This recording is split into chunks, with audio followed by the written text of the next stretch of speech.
The first voicemail came exactly 1 year after my number was disconnected. That's why I answered, because it shouldn't have been possible. 3 years ago, I changed my phone number after someone kept calling me late at night. No voice, no breathing, just silence. Eventually got tired of it and switched numbers completely. New SIM, new account, everything. I never used the old number again. At least that's what I thought.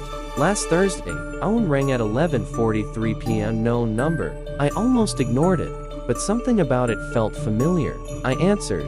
Silence. Then the call ended. A few seconds later, received a voicemail notification. No caller no time stop. Just one new message. I played it and immediately froze because the voice was mine. Exactly mine. Same tone, same breathing, same way of speaking. The recording sounded terrified. It said, "Don't take the elevator tomorrow morning." Then static. That was it. I remember sitting there staring at my phone for almost a full minute. I actually laughed at first. Somebody using AI. A prank. Deep fake audio. That's what I told myself.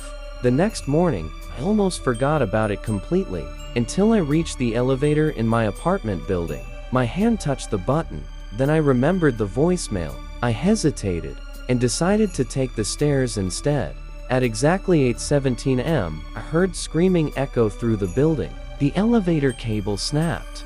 3 people died. I just stood there in the stairwell, unable to breathe, because the voicemail knew. That night, I listened to the message again, over and over. It really was my voice. Not similar, it's close. Exactly mine. At 11:43 p.m. the next night, my phone rang again. Unknown number. I answered immediately. Silence. Then another voicemail appeared. This one was longer. My voice sounded weaker. Panicked. It said, "Don't go near the intersection outside the coffee shop tomorrow." Heavy breathing. Then, "He sees you there." The message cut off. I barely slept that night.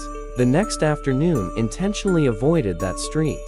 At around 2 p.m., I checked local news. Major accident at the exact intersection. A driver lost control. 2 pedestrians killed. I felt sick. The messages were real, or somehow becoming real. After that, I stopped deleting them, started saving everything. Boarding dates, times, predictions.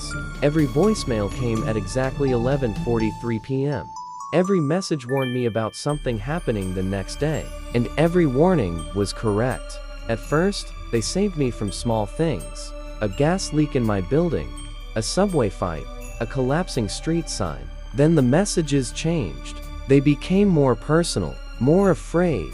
One night, the voicemail said, "Don't trust Daniel." Daniel was my closest friend. The next day, he stole money from me. Thousands. Disappeared completely. Another voicemail, "Don't answer the red door." The next morning, someone knocked on my apartment door wearing a red delivery jacket. Wrong apartment number. At least that's what he claimed. But when I looked through the peephole later, he was still standing there, smiling, not moving. The messages kept getting worse after that. Less warning or panic. One voicemail just repeated the same sentence over and over. "He's getting closer." Another said, "He knows you're listening now." I started checking over my shoulder constantly. Stopped sleeping. Stopped leaving the apartment unless necessary. Then I finally checked the origin of the calls. The number attached to the voicemails was my old phone number. The disconnected one. The one that no longer existed. I called my phone provider. They confirmed it had never been reassigned. No active account. No service. Nothing. That night, I got another voicemail. This one sounded different. Not panicked. Defeated. My voice whispered, "You need to stop answering." Then static. And underneath the static, another voice. Not mine. Breathing. Listening. I didn't answer the next night. At 11:43 p.m., the phone rang. I ignored it. Again. And again. 7 missed calls. Then the voicemail notification appeared. I deleted it without listening. A few seconds later, another voicemail appeared. Then another. Then another. My phone kept vibrating non-stop.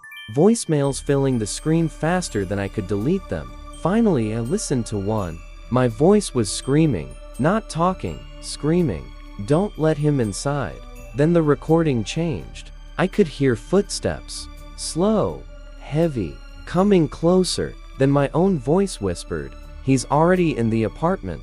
I looked up immediately. My apartment was silent, completely silent. Then I heard it, a floorboard creak.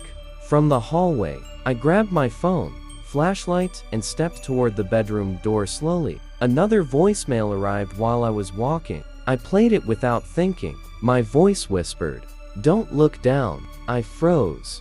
The hallway floor in front of me was dark. Too dark. Then the flashlight beam moved slightly, and I realized someone was lying on the floor, perfectly still, right outside my bedroom, watching me. The phone slipped from my hand. Another voicemail started playing automatically through the speaker. This time, the voice wasn't mine anymore. It whispered, "Thank you for answering." The hallway figure smiled, and my old phone number started calling again.